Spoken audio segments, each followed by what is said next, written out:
నాలుగు రోడ్లు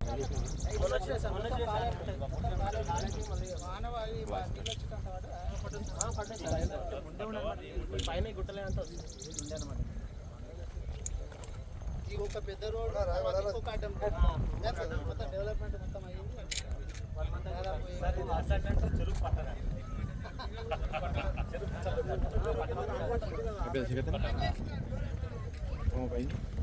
తరపున పోరాటం చేస్తున్నాం. ప్రజల తరపున పోరాటం చేస్తున్నటువంటి మమ్మల్ని మేము ప్రజల గొంతుకై మేము మాట్లాడుతుంటే చాలా చోట్ల ఏం చేస్తున్నారంటే ఇక్కడ మేము ప్రజల తరపున మాట్లాడుతుంటే మా మీద మళ్ళా ఎవరో కింది నాయకులను పెట్టి మా మీద ఏదో చిల్లర వల్ల మాటలు మాట్లాడు కాదు. మేము అడిగినటువంటి ప్రశ్నలకు సమాధానం చెప్పాలి తప్ప మీరు ఇటువంటి చిల్లర పల్లర మాటలు మళ్ళీ మాట్లాడుకుంటూ వస్తే మీ చిట్ట చాలా ఉన్నది, చాలా తీయాల్సి వస్తుంది. మీది ఇంకా 1 year ఉన్నది, మ్యాక్సిమం ఉంటే 1 year తర్వాత లేక ఎలక్షన్లు 3 వస్తాయి.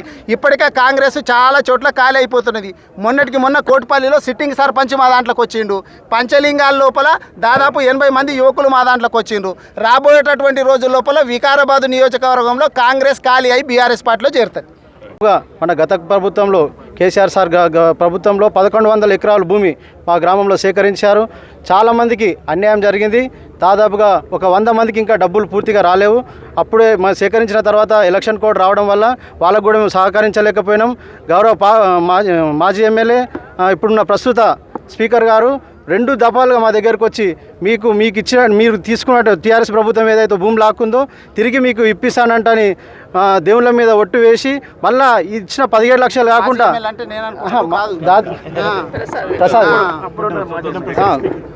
స్పీకర్ గారు దాదాపుగా ఇచ్చిన అమౌంట్ 17 లక్షలు కాకుండా ఇంకా మీకు పెంచి ఒక 3-4 లక్షలు కూడా అధికంగా ఇస్తానంటని చెప్పి మా అందరినీ మోసం చేసిండ్రు. అదేవిధంగా దాదాపుగా ఇది 2 సంవత్సరాల నుంచి శిలాపలకం వేసి 2 సంవత్సరాలు అవుతుంది. ఇప్పటి కూడా ఎక్కడ వేసిన గొంగడు అక్కడ ఉంది. ఈరోజు మేడం గారు ఈరోజు వస్తున్నారని తెలియగానే దాదాపుగా నెల 15 రోజులు అవుతుంది వర్క్ ఆఫ్ చేసి ఉటావుటిని వచ్చి వాళ్ళు డీజిల్ ఇప్పుడు మేము వచ్చినాక మేము 7-7:30 వీటికి వచ్చినాక అప్పుడు పంపులో తీసుకొచ్చి డీజిల్ పోసిచ్చి అప్పుడు స్టార్ట్ చేసే వరకు నెల 15 రోజులు అవుతుంది. అదేవిధంగా భూములు కోరుకొని నష్టపోయిన మా గ్రామస్తులంతా నష్టపోయారు. కావున మాకు కనీసం నిరుద్యోగులకు ఉద్యోగం అని వస్తుందంటే మా గ్రామ పెద్దలందరూ భూములు కోల్పోయిన అందరూ చాలామంది వెయిట్ చేశారు. అటు ఉద్యోగాలు రాక ఇక్కడ వీళ్ళ అమౌంట్ రాక అంతా అధోగతికి పాలయ్యారు. కావున దయచేసి రేవంత్ రెడ్డి గారు మేము కూడా మీ జిల్లాలో ఉన్నాం, మొత్తం కొడంగల్ తీసుకోకండి. జిల్లాలో మేము కూడా మీ ప్రజలమే. మా వికారాబాద్ చూడండి, మా వెనకతాల గ్రామం చూడండి. వెనకతాల గ్రామం అభివృద్ధి అయితే మొత్తం చుట్టుపక్కల గ్రామాలు కూడా యువకులందరికీ ఉద్యోగాలు వస్తాయి. దయచేసి చెప్తున్నాం మా వెనకతాల గ్రామాన్ని ప్రత్యేకంగా చూడండి. తొందరగా ఈ అభివృద్ధి చేయండి, మా ఇండస్ట్రియల్ వచ్చేటట్టు చేయండి సార్.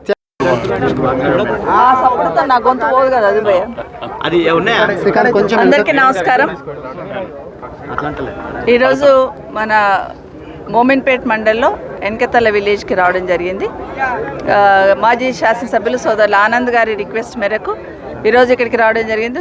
సోదరులు నాగేందర్ గౌడ్ గారు, అట్లే విజయ్ కుమార్ గారు వైస్ చైర్మన్ గారు, అట్లే శుభ్రత్ పటేల్, స్థానిక సర్పంచ్ శ్రీకాంత్ గారితో ప్రజలు కూడా అందరు వచ్చినారు. వాళ్ళందరూ కూడా చాలా ధన్యవాదాలు తెలియజేసుకుంటూ చాలా రోజుల నుండి అనుకుంటా ఉన్నాం. ఎన్కతల గ్రామంలో మోమిన్పేట్లో ఆ రోజు కేటీఆర్ గారు మంత్రిగా ఉన్నప్పుడు కేసీఆర్ గారి నాయకత్వంలో ఇక్కడ ఒక మంచి ఇండస్ట్రియల్ ఏరియా ఏర్పాటు చేయాలి. ఏదో ఆషామాషిగా కాకుండా ఒక మొబిలిటీ వ్యాలీ ఏర్పాటు చేయాలి. ఈవీకి సంబంధించి కానీ ఎలక్ట్రికల్ సంబంధించిన కంపెనీలన్నీ ఇక్కడికి తీసుకురావాలి అనే ఆలోచనతో ఒక పెద్ద విజన్తో ఇక్కడ ఏర్పాటు చేయాలని ప్రయత్నం చేశారు. ఆ రోజు సర్వే చేస్తే 1100 ఎకరాలు తీసుకోవచ్చు అన్నప్పుడు 1100 ఎకరాలలో దాదాపుగా 850 ఎకరాలు అసైన్ ల్యాండ్ ఉంది, మిగతా గవర్నమెంట్ ల్యాండ్ ఉంది అన్నప్పుడు 1100 ఎకరాలలో ప్లాన్ చేయడం జరిగింది. సో 850 ఎకరాలలో దాదాపు 650 నుండి 700 ఎకరాల వరకు డబ్బులు ఇవ్వడం జరిగింది. ఇంకా కొంత మిగిలి ఉండే దాన్ని కూడా కంప్లీట్ చేసి రైతులకు ఇబ్బంది కాకుండా తీసుకోవాలనే ప్రయత్నం చేస్తున్నాం. ఈరోజు మేము ఇక్కడ ఇంత పెద్ద కంపెనీలు ఏర్పాటు చేయాలని ప్రయత్నం చేసినామని చెప్తున్నామంటే తప్పకుండా రైతుల త్యాగం ఉంటుంది, వాళ్ళకి ధన్యవాదాలు చెప్పాలి.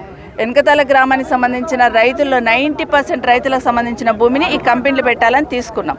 తీసుకున్నప్పుడు ఇమీడియట్గా కంపెనీలు స్టార్ట్ చేసి ప్రతి ఒక్క కుటుంబానికి ఒక ఉద్యోగం ఇవ్వాలని ఆలోచన ఆ రోజు. అట్లాగే మంచి కంపెనీలు, పెద్ద పెద్ద కంపెనీలు ఇక్కడికి, హుండాయ్ లాంటి కంపెనీలు ఇక్కడ అగ్రిమెంట్ చేసుకున్న సందర్భంలో కూడా, MOU చేసుకొని వస్తామన్న సందర్భంలో కంపెనీ వస్తే ఇమీడియట్గా ఇక్కడ ఉపాధి కూడా దొరుకుతుంది, డైరెక్ట్ ఇండైరెక్ట్ ఉపాధి కూడా దొరుకుతుంది అనే ఆలోచనతో మొదలుపెట్టిన కార్యక్రమం. అయితే అంతలో ఎన్నికలు రావడం, ఎన్నికలు వచ్చిన తర్వాత ప్రభుత్వం మారడం, ప్రభుత్వం మారిన తర్వాత ఆలోచనలు కూడా మారినాయి అనిపిస్తుంది.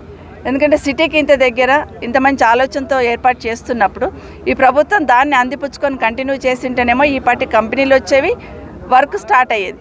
కానీ గాలికి వదిలేసినట్టు వదిలేసి ఆ కంపెనీ వాళ్ళని కూడా మళ్ళీ పిలిచి మాట్లాడకుండా 3 సంవత్సరాలు అవుతుంది. మేము కూడా టైం ఇచ్చినాం, ఎందుకంటే కొత్త ప్రభుత్వం రానివ్వండి, వచ్చిన తర్వాత మొదలు పెడితే సరిపోతుందని. కానీ ఇక్కడ వదిలేసి అవసరం లేని దగ్గర ల్యాండ్ అక్విజిషన్ చేస్తున్నారు. ఇప్పుడు అదే పరిగిలో 4 ఊళ్ళలో ల్యాండ్ అక్విజిషన్ చేస్తున్నారు, కొడంగల్లో ల్యాండ్ అక్విజిషన్ చేస్తూ ఉన్నారు. ఎక్కడ చూసినా మళ్ళీ ల్యాండ్ అక్విజిషన్ మొదలుపెట్టున్నారు. మా రిక్వెస్ట్ ఏంటంటే 1100 ఎకరాలు ఇక్కడ ఉంది కదా, ముందు దీన్ని ఫిలప్ చేయమంటున్నాం. ఇక్కడ ఇన్వెస్టర్స్ అందరిని ఇన్వైట్ చేయండి, ముందు ఇక్కడ ఫిలప్ చేయండి. ఇక్కడ ఫిలప్ అయిపోయిన తర్వాత మిగతా రైతుల దగ్గర తీసుకోండి. కానీ ఈ రైతులు వ్యవసాయం చేసుకోకుండా భూమి ప్రభుత్వానికి ఇచ్చారు. మళ్ళీ అక్కడున్న రైతులు కూడా, అక్కడ కూడా 2000 కుటుంబాల దగ్గర వాళ్ళందరూ కూడా లాక్కునే ప్రయత్నం చేస్తున్నారు. ముందు వీటిని ఫిలప్ చేయండి, ఇవన్నీ ఫిలప్ చేసినాక మిగతా కంపెనీలు ఇన్వైట్ చేయండి అని అడుగుతా ఉన్నాం. కానీ కనీసం ఆలోచన కూడా లేదు. నేను అనుకుంటా ముఖ్యమంత్రి గారు ఇంత పెద్ద ఆలోచనతో ఈరోజు అంతా కూడా EV వెహికల్స్ ఎంకరేజ్ చేద్దాం అంటున్నాం, ఎలక్ట్రికల్ వెహికల్స్ తెచ్చుకోండి అంటున్నాం. వాళ్ళే ఇక్కడ వచ్చి కంపెనీలు ఏర్పాటు చేస్తామన్నప్పుడు ఖచ్చితంగా వాళ్ళని ఎంకరేజ్ చేయాలా లేదా? ఎక్కడో ఇన్వెస్టర్ని వెళ్ళడానికి ఎక్కడికి వెళ్తున్నాను, వేరే దేశాలకు పోయి ఇన్వెస్టర్స్ తీసుకొస్తా అంటున్నారు గౌరవ ముఖ్యమంత్రి గారు. ఉన్న ల్యాండ్ని చూపిస్తే ఇక్కడికే వచ్చి పెట్టుబడి పెట్టడానికి సిద్ధంగా ఉన్నారు ఇక్కడ ఉన్న వాళ్ళందరూ. వీళ్ళని వదిలేసి ఎక్కడో పోయి తీసుకొస్తానే మాట ఏదైతే చెప్తున్నారో అది ప్రజలను మోసం చేయడం ఒక రకంగా. కానీ ఇప్పటికైనా ఇక్కడున్న ఇంత మంచి ల్యాండ్లో ఏం పెట్టాలనేది మీరు, మీ మంత్రి గారు, ముఖ్యమంత్రి గారితో పాటు మంత్రి గారు, ఇక్కడున్న స్పీకర్ గారు అందరు కూర్చొని కూడా ఒక మంచి ఏరియా డెవలప్ అవుతుంది కాబట్టి ఇమీడియట్గా దాని మీద చొరవ తీసుకోవాలని చెప్తా ఉన్నాను. గతంలో కేసీఆర్ గారు ఉన్న 10 సంవత్సరాల్లో, 9 సంవత్సరాల పైచిలకు నెలలు, 10 సంవత్సరాలలో కేసీఆర్ గారు ఒక విజన్తో పనిచేశారు. కేటీఆర్ గారు ఆ రోజు ఐటీ మినిస్టర్, ఇండస్ట్రీస్ మినిస్టర్గా ప్రభుత్వ ఉద్యోగాలతో పాటు ప్రైవేట్ ఉద్యోగాలను కూడా వచ్చేటట్టు చేయాలంటే ఇన్వెస్టర్స్ని ఇన్వైట్ చేసి వాళ్ళకి కావాల్సిన సౌకర్యాలను కల్పించి టీఎస్ ఐపాస్ అనేది ఏర్పాటు చేసి ఎవరు వచ్చినా కూడా ఇమీడియట్గా ల్యాండ్ అలాట్మెంట్ కానీ ప్రభుత్వ అనుమతులు కానీ ఇమీడియట్గా వచ్చేటట్టు చేయాలనే ఆలోచనతో ఆ రోజు టీఎస్ ఐపాస్ ఏర్పాటు చేసి ఇన్వెస్టర్స్ని ఇన్వైట్ చేస్తే దాదాపుగా 4 లక్షల కోట్ల ఇన్వెస్టర్స్ వచ్చున్నారు. 4 లక్షల కోట్ల పెట్టుబడులు వచ్చినాయి 10 సంవత్సరాలలో. 24,000 కంపెనీలు ఈ రాష్ట్రానికి రావడం జరిగింది. వాటి మీద ఆషామాషి కాదు, దాదాపుగా 24 లక్షల మంది పిల్లలకి ప్రైవేట్ కంపెనీలలో ఉద్యోగాలు వచ్చినాయి. దాంట్లో ఇది కూడా భాగమే, తీసుకోమంటున్నాం. ఇమీడియట్గా తీసుకొని ఉపాధి కల్పించాలని ప్రయత్నం చేయండి అని చెప్తున్నాం. ఇది వదిలేసి ఊరికే భూములు తీసుకోవడం మీద దృష్టి పెట్టారు, అది కరెక్ట్ కాదు. ఇప్పటికైనా కొంతమందికి డబ్బులు ఇవ్వాలి, అవి కూడా ఇచ్చేసేయండి. వాళ్ళ రైతుల భూములు తీసుకున్నాం కాబట్టి అది కూడా ఇచ్చేసి ఇమీడియట్గా దీన్ని టేకప్ చేయాలని కోరుతా ఉన్నాను. ఎందుకంటే ఊరికే వచ్చి ఈరోజు రోడ్లు చూస్తున్నారు, దాదాపుగా ఆగిపోయిన వర్కులు మళ్ళీ మేము వస్తున్నామంటే ఈరోజు మొదలు పెడుతున్నారు.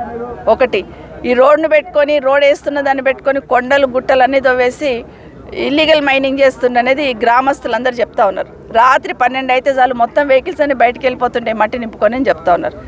ముందు దీని మీద దృష్టి పెట్టండి, పగడబందీగా చేయండి. నిజంగానే ల్యాండ్ అక్విజిషన్లో ఏమైనా అవకతవకలు జరిగి ఉంటే జిల్లా కలెక్టర్ గారికి విజ్ఞప్తి చేస్తున్నాను.